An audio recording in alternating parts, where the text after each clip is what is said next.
Il est difficile de rester motivé quand on ne trouve pas chaussure à son pied, mais il faut persévérer. Ce sont les mots de Diane qui, elle, oui, elle a progressé. Elle est devenue adjointe exécutive aux événements corporatifs à la FIC tout récemment. Elle était déjà apparue dans une vidéo antérieure sur les niveaux du profil LinkedIn où j'expliquais comment effectuer des petits changements rapides qui vont permettre d'envoyer le message aux employeurs, qui est très important quand on a plus de 50 ans, Diane elle a plus de 60, de leur démontrer notre actualisation technologique, par exemple, juste en changeant le titre, en mettant une bannière la plus basic possible. C'était déjà un profil plus avancé que la majorité des profils que les employeurs vont voir parce que les gens ne font pas ces petits changements-là. On avait visé des postes en événementiel. Et ce que j'avais fait pour ça, on avait remis donc les réalisations de Diane relatives à l'événementiel en vedette. On avait aussi écrit un sommaire qui était axé sur la coordination d'événements où on en parlait d'entrée de jeu. Entre-temps, Diane m'a recontacté pour me dire je voudrais me réouvrir à des postes d'adjointe de direction, adjointe exécutive, mais ça demeure important qu'il y ait beaucoup plus d'événementiel que ce que je faisais avant. Et mission accomplie, là, elle a un poste d'adjointe exécutive aux événements corporatifs. Donc aujourd'hui, je vais te montrer d'autres petits trucs que tu vas pouvoir appliquer sur ton propre profil. On a présenté les événements comme un atout. Plutôt que d'aller direct vers les événements, on s'est dit on va utiliser nos acquis antérieurs, puis le prochain rôle, comme ça, sera plus facile à obtenir. C'est un emploi que j'appelle un emploi tampon qui va nous permettre de nous positionner encore mieux pour le prochain rôle qui lui va être probablement exclusivement de l'événementiel. C'est un CDD. CDD sur LinkedIn, c'est un terme français utilisé pour dire contrat à durée déterminée. Au Québec, on appellerait ça un emploi temporaire.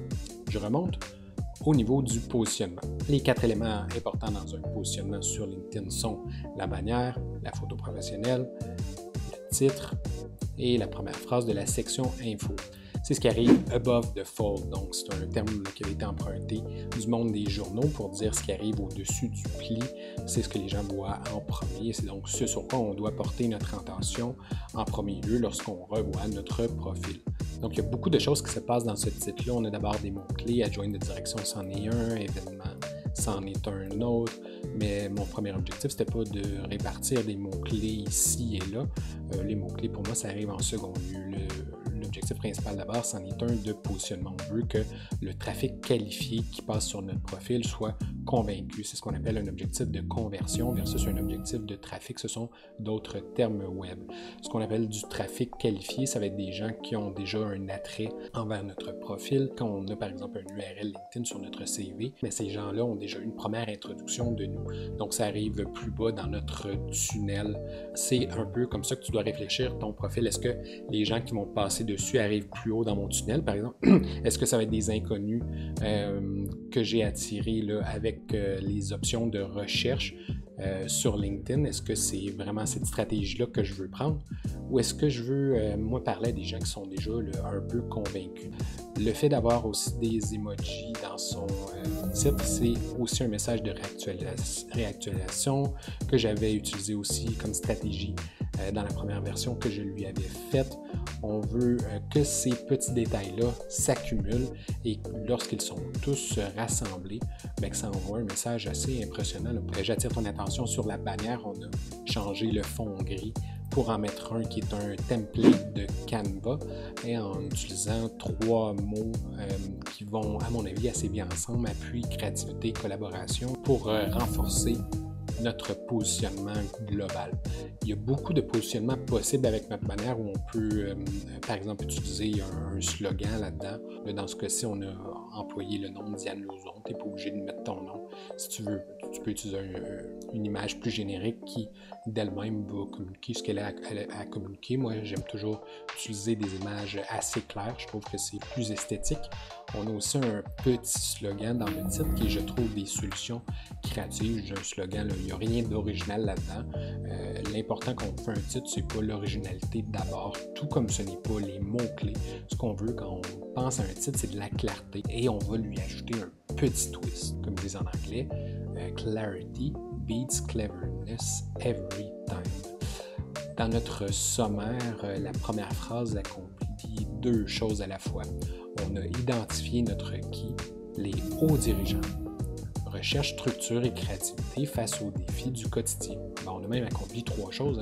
On a voit aussi le mot créativité qui revient, donc on vient marteler sur notre force distinctive, mais en troisième lieu, on vient identifier un problème récurrent, donc les hauts dirigeants qui manqueraient de structure, qui sont désorganisés, et le pronom « je » arrive en second. La majorité des gens ici vont débuter au « je », parce que c'est mon profil, je vais parler au « je », c'est bien normal, hein, mais ce n'est pas la meilleure façon de procéder à mon avis. Tu peux soit utiliser un fait, comme ce fut le cas ici, tu peux parfois utiliser une question, une accroche, les interpeller encore davantage avec un pronom personnel ou vous, deuxième personne.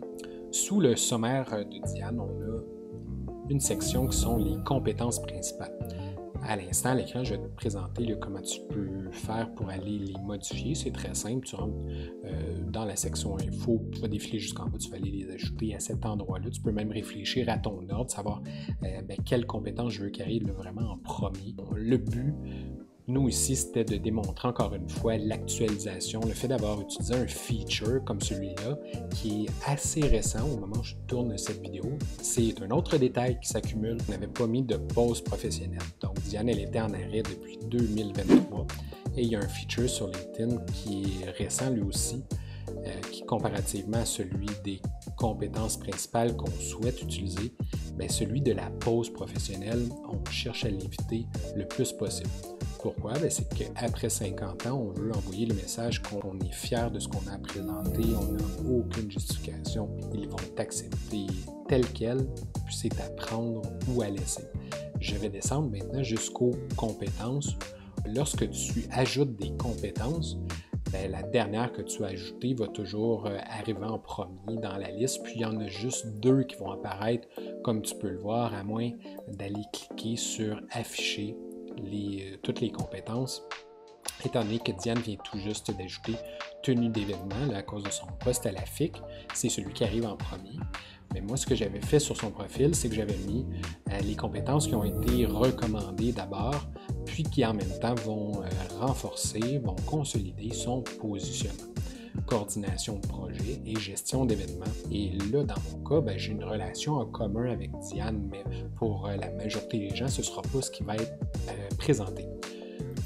Ce qui va apparaître, ça va être le nombre de fois où la compétence a été recommandée. On accomplit donc plusieurs choses avec une telle manipulation en jouant avec l'ordre d'apparition des compétences parce qu'on va, en plus de consolider notre positionnement professionnel, on va démontrer une preuve sociale. Encore une fois, c'est des détails, mais tous ces petits détails-là sont importants.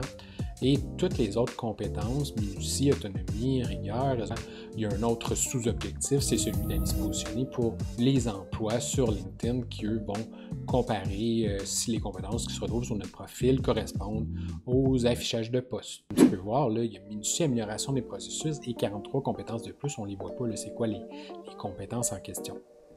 Je remonte Bob Default pour te glisser un bref mot sur la photo. Diane, elle a eu cette photo-là à moins de 100 $. Elle a eu un très très bon deal, mais quand bien même tu aurais à payer 200, 300 $ pour une photo professionnelle, sache que c'est l'un des meilleurs investissements que tu pourras faire dans ta vie. Ça envoie le message qu'on veut aux employeurs, c'est pas une photo prise avec un cellulaire, c'est un bon point de départ pour remplir ton profil, mais éventuellement, pense à peut-être investir dans un photographe. C'était déjà un gros atout dans notre jeu pour notre positionnement. On part déjà avec quelque chose de solide, de distinctif versus d'autres profils. Je t'invite aussi à penser à refaire ton profil LinkedIn à l'œil du recruteur, qui n'est pas un service bien dispendieux. Ça va essayer dans le 250 à 300 $, dépendant de la période de l'année à laquelle on est. Et ça va permettre aussi de te positionner beaucoup mieux pour les employeurs potentiels que tu vises. Tu peux me contacter au œildurecruteur.ca/optimisation-LinkedIn. Désormais, je vais attirer ton attention sur une des expériences de Diane pour plus particulièrement te parler de comment est-ce qu'on fait pour présenter des résultats. Contrairement à la croyance populaire, un résultat n'a pas toujours à être quantitatif. On peut utiliser la force de la langue française pour prouver un résultat. L'extension de phrases menant à des économies substantielles est un résultat. Même si on n'a pas quantifié de combien étaient les économies, on a déjà une phrase qui est plus puissante où on va avoir déduit quel a été notre rapport en analysant le rapport de cause à conséquence. Donc, j'ai effectué cela et ça a mené à cela. Organisation, réussi. Un adjectif aussi peut nous permettre de présenter un résultat. Et la phrase suivante, amélioration, en utilisant des mots comme ça, augmentation, diminution, renforcement, consolidation, propulsion. Voilà comment est-ce qu'on présente également un résultat de façon qualitative. En plus, dans cette phrase-là, on a le 2 points, puis là, on a un autre résultat. Je te mentionnais l'adjectif réussi plutôt, mais sur presque chacune des phrases, toutes, je pense même, il y a un adjectif qui suit le premier mot. Donc, efficace, complète, rigoureuse, soignée. Plutôt que de faire une liste d'épicerie qui serait par exemple sans de la rigueur puis efficace, là, nous autres, on vient insérer nos qualités à même nos phrases. Ça, c'est ce qui se retrouve sur le CV de Diane, mais c'est aussi ce qui se retrouve sur son profil LinkedIn, parce que les descriptifs ne changent pas beaucoup, à moins que tu voudrais rajouter, par exemple, une contextualisation là, au début du descriptif, chose pour laquelle on a de la place sur un profil qu'on n'aurait pas nécessairement sur un CV. Tu peux donc contextualiser, faire un peu de storytelling, introduire ton expérience, puis ensuite y aller avec les tâches, les résultats. Tu peux aussi ajouter des médias si on en avait eu. Et aussi, remarque qu'on a des puces qui sont différentes là, des petits points qu'on aurait habituellement. Ça vient s'ajouter aux emojis qu'on a dans notre titre et à tous les autres détails dont je t'ai parlé dans cette vidéo. Une fois qu'ils se compoundent, qu'ils s'accumulent, ils vont faire la différence au final.